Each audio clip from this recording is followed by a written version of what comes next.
Bonjour à tous et bienvenue sur Gaëa's Daydream. Comme tous les vendredis, je vous réserve 3 faits d'horreur réels et complètement flippants que je vais pour cette fois raconter à la première personne pour les besoins de l'immersion. Mais avant de commencer, je tiens à vous rappeler de vous abonner à la chaîne si ce n'est pas encore fait. C'est gratuit, ça a plein d'avantages et ça m'encourage à aller de l'avant.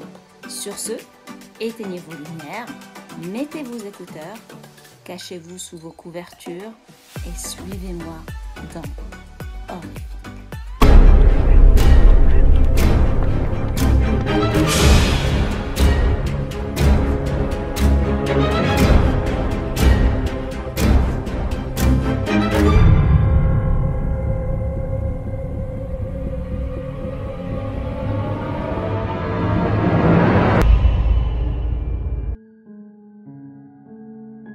Lorsque j'étais au lycée, je vivais avec ma famille dans un complexe d'appartements avec une cave commune.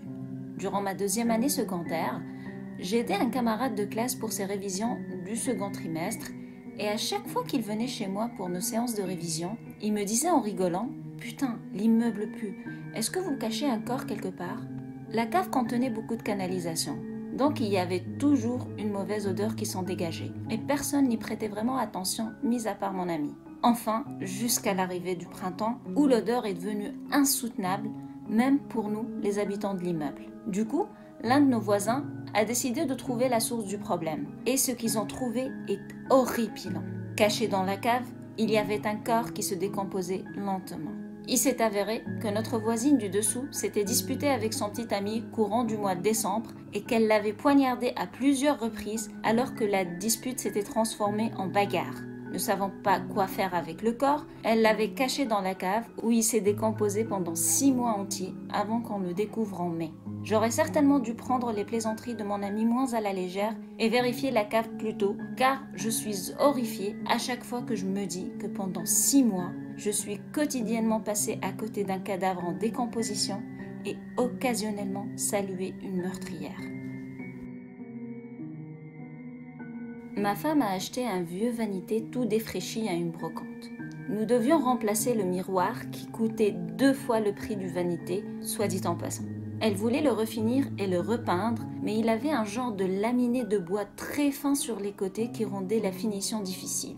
Donc j'étais en train de peindre le vanité en noir pour l'assortir au reste du meuble de la chambre à coucher, quand je me suis demandé où est-ce que nous allions le mettre une fois fini, car nous n'en avions pas vraiment discuté avec ma femme. Donc, alors que je peignais les rebords du tiroir central, j'ai crié à ma femme qui était dans l'autre chambre « Où est-ce que nous allons placer le vanité ?» Et avant qu'elle ne puisse répondre, j'ai retourné le tiroir pour peindre son autre côté et mes yeux se sont écarquillés de stupeur quand j'ai vu la phrase écrite à l'encre noire en dessous du tiroir. Il y avait écrit « Mets-moi au milieu, Jack ». En fait, j'ai oublié de vous dire, mon nom c'est Jack. C'est peu de vous dire que j'ai dû prendre une très longue pause avant de finir de peindre le vanité. J'étais complètement flippée et horrifiée. Mais je l'ai quand même fini et je l'ai placé exactement au milieu du mur le plus long de la chambre, comme il m'a demandé. Ah, et avant de partir, je voulais vous préciser que nous avons toujours le vanité. Je m'appelle Eric. Dans les années 80, je vivais avec mon frère et mes parents dans une ferme isolée au nord-est de l'Irlande. À l'époque, j'avais une Mini Cooper, le modèle coupé, donc tu devais rabattre les sièges avant pour permettre à une personne de monter à l'arrière. Un soir, j'étais en voiture avec mon frère en route vers la maison. Le temps était horrible, du vent et des pluies torrentielles, créant des mares géantes sur les côtés de la route. Alors que je conduisais, je commençais à distinguer une silhouette marchant sur le rebord de la route. Nous nous sommes regardés avec mon frère et nous étions vraiment inquiets pour cette personne vu le temps qu'il fait, l'heure et la distance à parcourir jusqu'à la maison la plus proche. Nous avons donc décidé de nous arrêter et d'offrir à la personne de la raccompagner chez elle. C'était une vieille dame qui était très reconnaissante pour notre aide. Mon frère est alors descendu de la voiture pour permettre à la dame de monter à l'arrière, puis nous avons repris la route.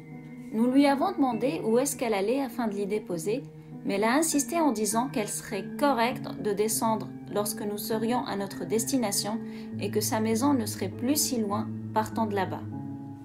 Nous nous sommes dit que ce n'était pas la peine d'insister pour le moment et que nous la persuaderons de nous laisser la raccompagner chez elle en voiture une fois arrivée à la ferme.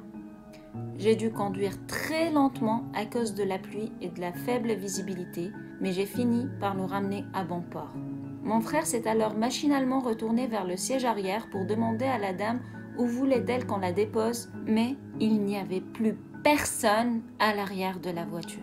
La vieille dame a juste disparu. Autant moi que mon frère avions senti cette sueur froide couler le long de nos nuques et nous étions complètement horrifiés. Je ne peux à ce jour trouver aucune explication rationnelle à ce que j'ai vécu et malgré que la dame semblait gentille et ne nous voulait aucun mal, je me sens apeurée à chaque fois que je repense au fait que j'ai offert un autostop à un fantôme. Et c'est avec cette histoire que je clôture cet épisode horrifique. Ça passe toujours trop vite. Mais j'espère quand même qu'elles vous ont bien fait flipper et que vous me balancerez volontiers un gros pouce bleu. Aussi, abonnez-vous pour être notifié de mes surprises horrifiques. Si vous avez des histoires flippantes à me raconter, n'hésitez pas à me contacter en DM sur Insta ou par courriel. Les liens sont dans la description. Sur ce, excellente fin de semaine et à vendredi prochain pour un nouvel épisode horrifique.